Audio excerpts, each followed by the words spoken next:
कधीच नाही चुकणार तुमचे फेवरेट टीव्ही शोज झी5 सोबत, तेही एकदम फ्री। गणी, मी जाऊन येतो, तू झोपून राहा।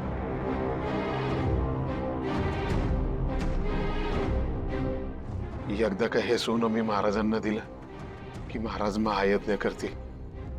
माझ्या पारूच्या जीवावरचं संकट एकदम दूर होईल। महाराज, मारुती मामा एवढ्या रात्री कुठे चालले? नेमकं काय सुरू आहे यांचं?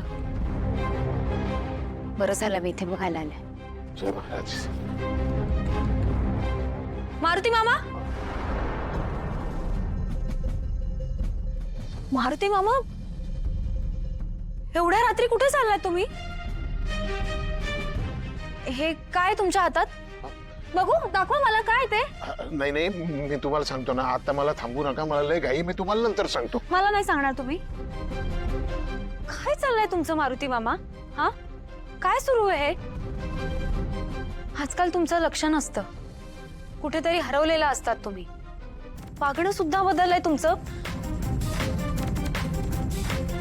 हे बघा मारुती मामा, तुम्हाला जर काही प्रॉब्लेम असेल, काही अडचण असेल तर आम्हाला सांगा, आम्ही आहोत ना, आपण सगळे मिळून सॉल्व्ह करू तो प्रॉब्लेम।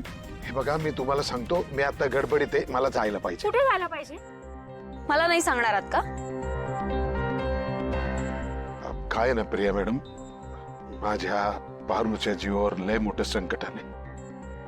म्हणजे ती कुणाशी काय बोलते, कसं बोलते, काय वागते, याचं तिला काही भान नाही हो। म्हणजे आता सुद्धा ती ज्या ठिकाणी आहे ना, त्या ठिकाणी ती सुरक्षित नाहीये, मला एका महाराजांनी सांगितलंय। आणि हे सोनं मी त्या महाराजांना दिलं ना की ते महायज्ञ करणार आहेत, मग माझ्या पारूच्या जीवावरचं संकट एकदम दूर होणार। काय काय बोलताय तुम्ही मारुती मामा? कोण महाराज, काय संकट, कसलं महायज्ञ?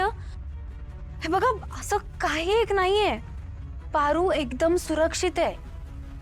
आम्ही आहोत ना तिच्या सोबत। आणि मुळात ती स्वतः खंबीर आहे, ती स्वतःचं रक्षण करू शकते, तिला कोणीही वाचवण्याची गरज नाहीये। आणि आदित्य दादा सुद्धा आहेत ना तिच्या सोबत। तुम्ही अजिबात काळजी करू नका। आणि हे जे काही महाराज आहेत ना, जे तुम्हाला सांगतायत की सोनं घेऊन या, पैसे घेऊन या, ते तुमच्याकडून फक्त पैसे उकळण्याचं काम करतायत, ढोंगी आहेत ते। नाही नाही प्रिया मॅडम, तुम्हाला त्या महाराजांची शक्ती माहिती नाहीये, ते देवाचे लाडके आहेत। हो का? हो। ठीक आहे, ते आपल्या पारूला सगळ्या संकटातून मुक्त करतील, 100%। सगळ्या अडचणी सोडवतील आपल्या। 100%। पण हे दिल्यानंतर ठीक आहे, चला मग मी पण येते तुमच्या सोबत, बघूया आपण। तुम्ही? हो, मी येते तुमच्या सोबत। मारुती मामा चला। अहो मॅडम, ऐका ना, मी काय म्हणतो, तिकडं अहो देवाचा लाडका मी। काय रे, गोळ्या बाबड्या लोकांना फसवतोस? नाही नाही, बरं झालं तुम्ही येळेवर आलात, नाहीतर मला आणि माझ्यासारख्या असंख्य लोकांना यांनी फसवलं असतं। Thank you, thank you. तुम्ही याला घेऊन जा आता ना, तू पोलिसांचा लाडका आहे, जा घेऊन। थांबा थांबा थांबा, काय आहे ना, मला समाजकार्याची फार आवड आहे। मी नेहमी समाजकार्य करत असते, समाज सेवा करत असते। बऱ्याच दिवसांपासून या माणसाची तक्रार माझ्याकडे येत होती।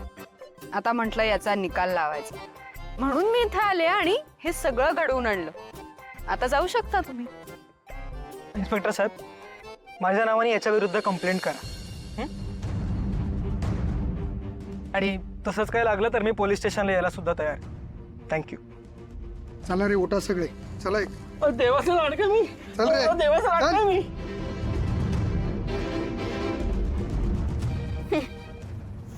ते सगळं ठीक आहे दामिनी काकू, पण तुम्ही हे जादू वगैरे कसं केलं? अगं सोपं आहे ते, मी ना शाळेत शिकलेले अशी जादू करायला, म्हणजे असे बारीक सारीक प्रयोग करत राहायचे मी जादूचे। हो का?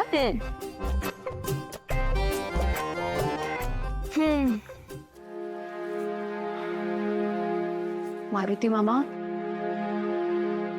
तुम्ही वाईट वाटून घेऊ नका। नाही, ती खुश राहावी, ती सुखी राहावी, आणि तिच्या आयुष्यात काही संकट येऊ नयेत म्हणून मी हे समज करत होतो. पण माझा हेतू शुद्ध होता. बरोबर आहे मामा, पण माणूस चुकीचा होता. हे बघा मामा, तुम्ही पारूची अजिबात काळजी करू नका. पारू एकदम सुरक्षित आहे.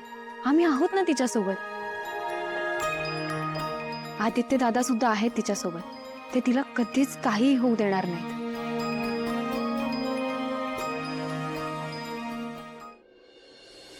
पार्वती कुठं राहिलीस ग? काय द्यावा मला आहे ना. तुला माहिती पार्वती आली ना की तिला मी हे फुल देणार. मग काय होणार सांग? ती खुश होणार. ती खुश झाली की काय होणार? ती मला होकार देणार. मग आम्ही लगीन करणार. लगीन झाल्यावर काय होणार? मी लय खुश होणार. आणि मग या फार्म हाऊसच्या किचन मध्ये आम्ही एकत्र स्वयंपाक करणार. झाल्या मी भाजी आणणार, ती भाजी करणार, आणि मग आम्ही एकमेकांना घास भरवणार. आम्ही सुखानं संसार करणार. नानू, पार्वती. नानू, अनुष्का मॅडम, तुम्ही तर काय करताय? चल कुठं? जंगलात. कशाला? कशाला? आदित्य आणि पारू अजून आले नाही, त्यांना शोधायला नको? तुम्ही खरंच डोक्यावर पडलात. काय? नाही तसं नाही. कसे या जंगलात जाणं म्हणजे आत्महत्या करण्यासारखं आहे मॅडम. ऐका माझं, मी सांगतोय, माझा अनुभव आहे की नाही, या गावात मी राहतो की नाही. ऐका, असं झालं होतं एकदा. काय झालं होतं? मी, माझा मित्र आणि माझी प्रेयसी सोनी पुढे असेच दिवसा ढवळ्या जंगलात गेलो होतो. आणि रात्र झाली आणि आम्ही रस्ता हरवलो. तरी नशीब माझं डोसकं चाललं. मी खुणा करून ठेवल्या होत्या. त्याच खुणा बघत मी परत आलो. पुढे काय झालं? पुढे काय होणार? ते दोघं दुसऱ्या दिवशी सकाळी परत आली. आणि मॅडम नुसते परत आले नाहीत, आल्यावर लगीन केलं एकमेकांबरोबर झाले.